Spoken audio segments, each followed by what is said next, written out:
Hello again, everyone. Once more, I'm Mary Ellen, and I am the music therapist for Transitions Hospice. And I'm hoping that everybody's got their singing voice ready because a lot of what we're going to be doing in the next few minutes is singing. A lot of the songs that we think of are Irish are really not genuinely Irish. They were composed by New York Tin Pan Alley composers back in the day. But you know, that doesn't really matter as long as we have a good time. But it's funny, Irish musicians will come over here and people don't even know the traditional songs. There's an Irish musician named Robbie O'Connell, and he would sing, "You're not Irish, you can't be Irish, you don't know Danny Boy, or Tura Laura Laura, or even Irish Eyes. You've got to have a nerve to say you come from Ireland. Now cut out all the nonsense and sing McNamara's band." But I am going to play one traditional song, and it's called Cockles and Mussels. And in Dublin, there were lots of shellfish to be had right along the sand, and women who didn't have a whole lot of money could earn some by going down to the shore, picking up all of the cockles and mussels, and then taking them into the city to sell. And that's the first slide that you'll see is a picture of women doing gathering just like that. So if by chance you know this one, sing along. In Dublin's fair city, where the girls are so pretty, I first set my eyes on sweet Molly Malone, as she wheeled her wheelbarrow through streets broad and narrow, crying cockles and mussels, alive, alive, oh, alive, alive, oh, alive, alive, oh, crying cockles and mussels, alive, alive, oh. She was a fishmonger, and sure 'twas no wonder, for so were her father and mother before. And they both wheeled their barrows through streets broad and narrow, crying cockles and mussels, alive, alive, oh, alive, alive, oh, alive, alive, oh, crying cockles and mussels, alive, alive, oh. She died of a fever, and no one could save her, and that was the end of sweet Molly Malone. But her ghost wheels her barrow through streets broad and narrow, crying cockles and mussels, alive, alive, oh, alive, alive, oh, alive, alive, oh, crying cockles and mussels, alive, alive, oh.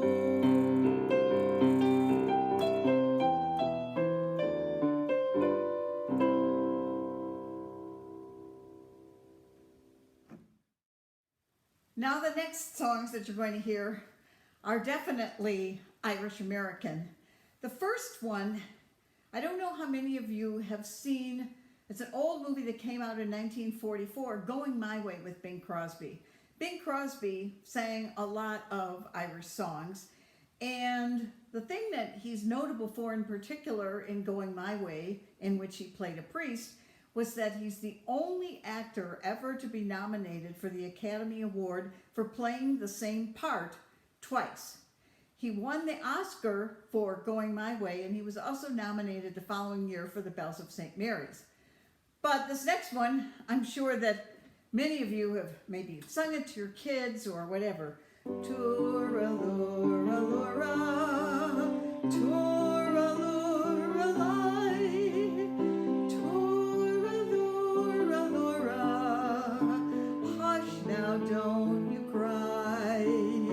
Tura Lura Lura, Tura Lura Lai, Tura Lura Lura, that's an Irish lullaby.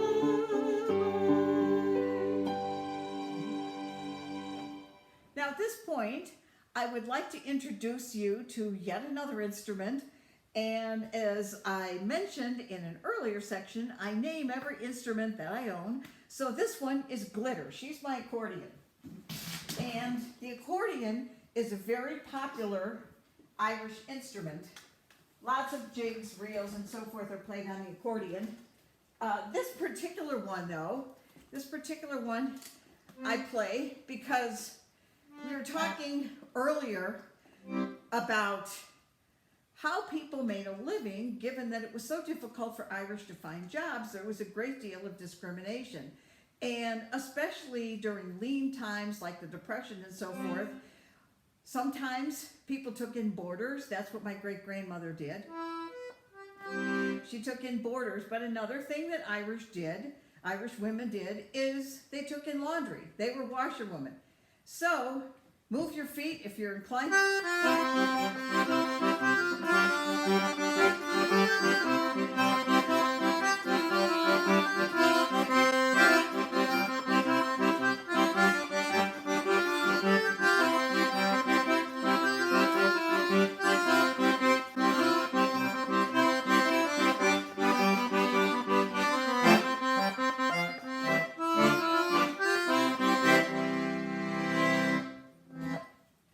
Now this one, again, an Irish American song, I think many of you know. When Irish eyes are smiling, sure it's like a morning spring. And the lilt of Irish laughter, you can hear the angels sing. When Irish hearts are happy, all the world seems bright and gay. And when Irish eyes are smiling, sure there's never a way.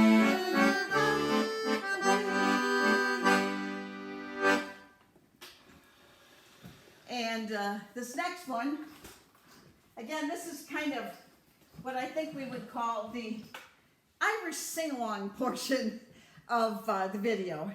And I think that this one is actually pretty apropos.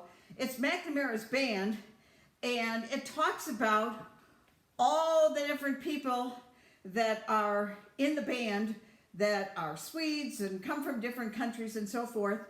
And one of the reasons that I think that this is kind of indicative of the way it is in Irish parades is that typically every politician worth his or her salt, doesn't matter what nationality they are, but if they want to get elected, they will march in the St. Patrick's Day Parade. Oh, my name is McNamara, I'm the leader of the band. And though we're small in number, we're the best in all the land. Of course, I'm the conductor and I've often had to play with all the fine musicians that you read about today. Oh, the drums go banging, the cymbals clanging, the horns they blaze away. McCarthy pumps the old bassoon while I the pipes to play. Oh, Tennessee, Tennessee toodles the flute, the music is something grand. A credit to old Ireland's voice is McNamara's band.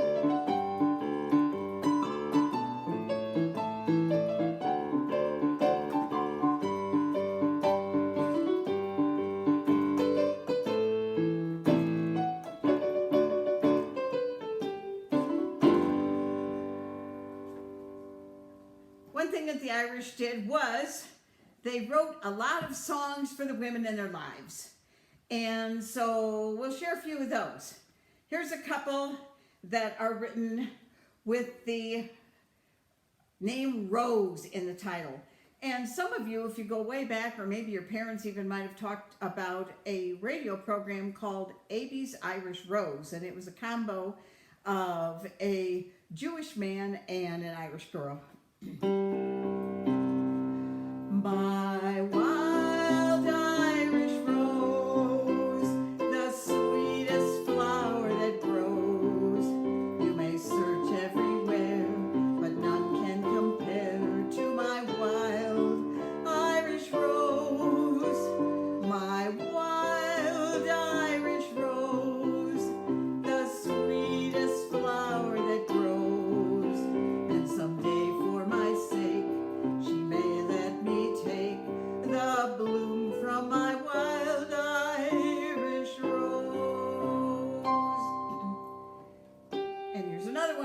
Rose, sweet Rosie O'Grady. Sweet Rosie O'Grady, my dear little rose. She's my steady lady, most everyone knows. When we are married, how happy we'll be. I love sweet Rosie O'Grady, and Rosie O'Grady loves me. I'm going to just throw in a piece of trivia here.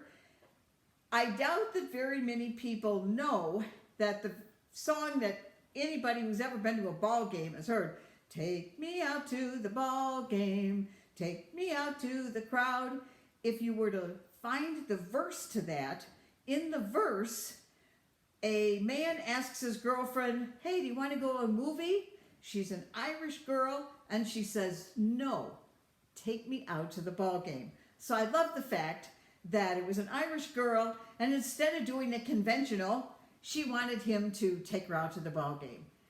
Now this next one was actually a top 40 hit at one point, and I'm going to get my accordion out for this one, Peg of My Heart. And I would like to dedicate this particular song to my Uncle Ed. And I was fortunate enough to be able to sing a duet with him on this before he passed a number of years ago. But he had a great voice. Irish are known for their tenors. There are lots of wonderful Irish tenors. One of the most famous was John McCormick. But at any rate, this is for my Uncle Ed.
I'm sure that all of you have songs that you associate with people in your family. I often tell people that I know them by their songs. Somebody asks for a song, and sometimes I will learn it especially for them. But when I hear that song, I will think of that person, and I imagine that that's probably true for lots of you. So I dedicated the last one to my uncle. This particular one is one that my grandmother always sang. If her eyes are blue as skies, that's Peggy O'Neill. If she's smiling all the while, that's Peggy O'Neill. If she walks like a sly little brogue, if she talks with a cute little brogue, sweet personality full of rascality, that's Peggy O'Neill.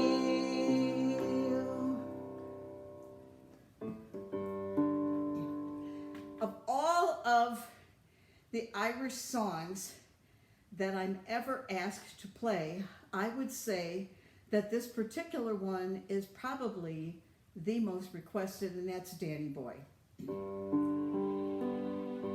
Oh, Danny Boy, the pipes are calling from glen to glen and down the mountainside.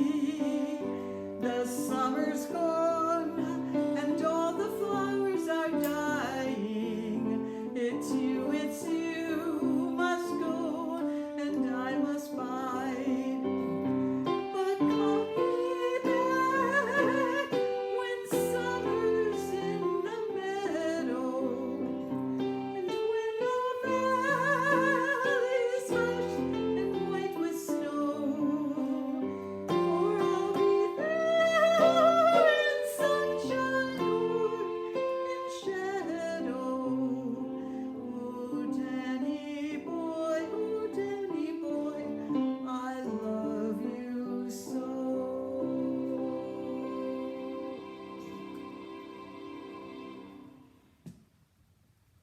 Now, to finish out this section, this next song is a classic, and it's very, very well known. It was written by Thomas Moore, who's a very renowned poet.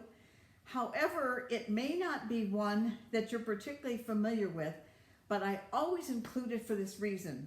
I love the message.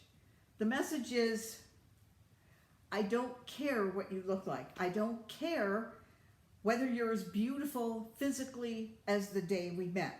That's not why I love you, and I will always love you no matter what you look like. And I think for those of us, as we get older, I think that's an important thing for us to remember. So if you want to try the words to this, good. If you want to hum along or just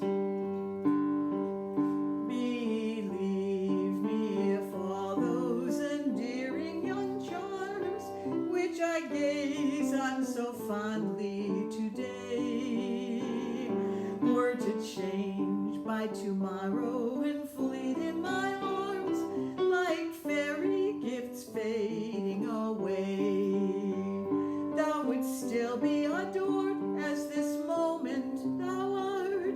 Let thy loveliness fade as it will, and around the dear ruin each wish of my heart would entwine itself verdantly still. It's not while beauty and youth are thine own, and thy cheeks unprofaned by a tear, that the fervor and faith of a soul can be known, to which time will but make me more dear. No, the heart that has truly loved never forgets, and this truly loves on to the close, as the sunflower turns to her God when he sets the same look which she turned when she rose. And finally, this song is not Irish at all, but the reason that I include it is that the message is the same, even though this song was written in 1987, and it's by Randy Travis, and it's called Forever and Ever, but the message is the same, that it's who you are that I love, and that is not going to change. You may think that I'm talking foolish. You've heard that I'm wild and I'm free. You may wonder how I can promise you now this love that I feel for you always will be. You're not just time that I'm killing. I'm no longer one of those guys. As sure as I live, this love that I give is gonna be yours till the day that I die. Oh baby, I'm gonna love you forever, forever and ever, amen. As long as old men sit and talk about the weather, as long as old women sit and talk about old men, you wonder how long I'll be faithful. I'll be happy to tell you again.